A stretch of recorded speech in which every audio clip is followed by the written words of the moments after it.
பக்தி என்பதில் பாகுபாடு இல்லை என்பதற்கு ஏற்ப சில உயிரினங்கள் மனிதர்களை மிஞ்சும் அளவிற்கு இறைவன் மீது அன்பு கொண்டிருந்ததையும் அவைகளுக்காக இறைவன் மனமிறங்கி அருள் வழங்கியதையும் தமிழக கோவில்களின் தலபுராணங்களில் கூறப்பட்டுள்ளது. மனிதர்களைப் போலவே விலங்குகளும் சிவபெருமானை வழிபட்டு மோட்சம் அடைந்துள்ளதும், சிவனின் சாபம் பெற்ற தேவர்கள் முனிவர்கள் விலங்குகளாக மாறிய பிறகு மீண்டும் அவரையே பூஜித்து மறுவாழ்வு பெற்றுள்ளதற்கான அடையாளங்களும் காலத்தால் அழியாது இன்றளவும் கோவில்களில் காட்சி தருகிறது.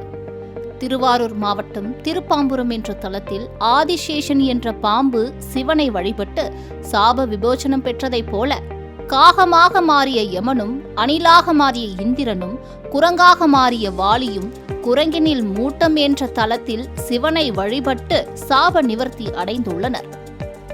அதேபோல திருக்கச்சூர் என்ற சிவாலயத்தில் ஆமையும், திருவழிவளத்தில் கருங்குருவிகளும், திருமறைக்காட்டில் எலியும், நன்னிலத்தில் தேனியும், திருநல்லூரில் கடல் நண்டும் சிவனை வணங்கி வரம் பெற்றதாக ஆலய தலபுராணங்கள் கூறுகின்றன. இப்படி எண்ணற்ற உயிர்களுக்கு இன்பத்தையும் இனி பிறவா முக்தியையும் அளித்த சிவபெருமான் எறும்புகளுக்காக தலை சாய்த்து புற்று வடிவ லிங்கமாக உருவாகி திருச்சி மாவட்டம் திருவெரும்பூரில் உள்ள சிவத்தலத்தில் எறும்பீஸ்வரர் என்ற பெயரோடு சுயம்புலிங்கமாக காட்சி தருகிறார்.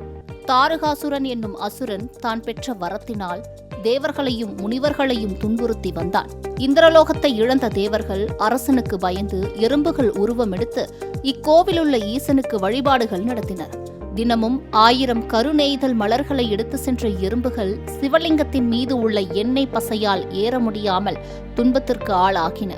இந்நிலை கண்டு மனமிறங்கிய ஈசன் தன் வடிவத்தினை மண்புற்று லிங்கமாக மாற்றியும் சறுக்கி விடாமல் எறும்புகள் எளிதில் ஏறும் வண்ணம் திருமுடி சாய்த்தும் திருவருள் செய்தார்.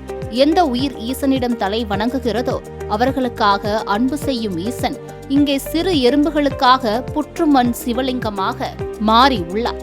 இன்றளவும் தினமும் இக்கோவிலின் பூஜைகளின் போது சுவாமிக்கு படைக்கப்படும் உண்ணத்தக்க நைவேதிய பொருட்களை எறும்புகள் வரிசையாக வந்து எடுத்து செல்லும் என்றும், இது சிவபெருமானே எறும்புகள் வடிவில் வந்து தரிசனம் தருகிறார் என்றும் இத்தகைய நேரத்தில் சிவனை வழிபடுவது மிகவும் சிறப்பு எனவும் கூறப்படுகிறது.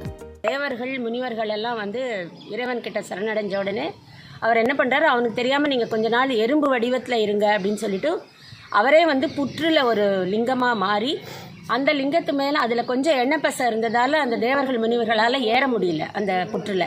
அதனால் இறைவனே கொஞ்சம் ஒரு பக்கம் தலையை சாய்ச்சி அவங்களுக்கு வந்து தரிசனம் கொடுத்துருக்கார். அதனால் இந்த கோவிலில் வந்து அபிஷேகம் எல்லா கோவிலையும் பண்ணுற மாதிரி இல்லாமல் தைல காப்பு சாத்தி அந்த மாதிரி தான் அபிஷேகம் பண்ணுறாங்க.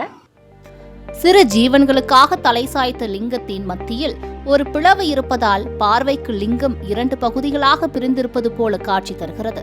இதில் வலப்புறம் உள்ள பகுதியை சிவன் அம்சம் என்றும் இடப்புறத்தை அம்பாள் அம்சம் என்றும் சொல்லப்படுவதால் இதற்கு சிவசக்தி லிங்கம் என்ற பெயரால் அழைக்கப்படுகிறது.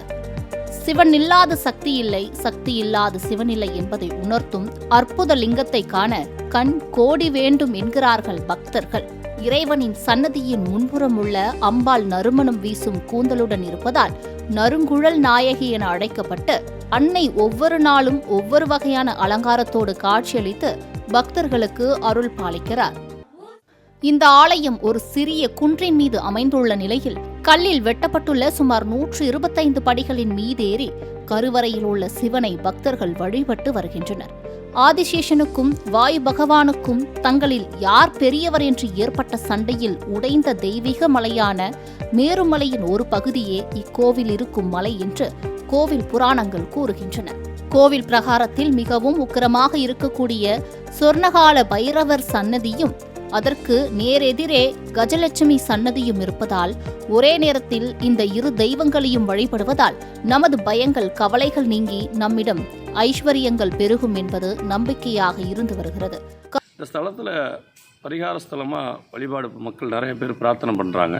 பரிகாரம்னு பார்த்திங்கன்னா படிப்பு, தொழில் வளம், உத்தியோகம், உயர் பதவி, அரசாங்க உத்தியோகம், உடல் ஆரோக்கியம் எல்லாத்துக்காகவும் இங்கே பிரார்த்தனை பண்ணிவிட்டு குட்டி பிரதட்சணை, அடிப்பிரதட்சணை, ஆமலக்கெண்ணெயில் தீபம் ஏற்றி வழிபாடு செய்கிறது, பால், இளநீர், கரும்புச்சார், நாட்டு சக்கரை, தேன் அபிஷேகம்லாம் பண்ணுறது, இந்த மாதிரி பிரார்த்தனை காரியங்கள் நிறைய செய்கிறாங்க. பாலஸ்தாபனம் ஆகி குறிப்பிட்ட நாட்களாச்சு. இது இந்திய தொல்லியல் துறை கட்டுப்பாட்டில் உள்ளதுனால வேலைப்பாடுகள் சிறப்பாக நடந்துட்டு வருது. இன்னும் ஒரு சில நாள், அதாவது வருகிற ஏப்ரல் மாதத்துக்குள்ளே இந்த கோயில் கும்பாபிஷேகம் குடமுழுக்கு ஆக போகுது.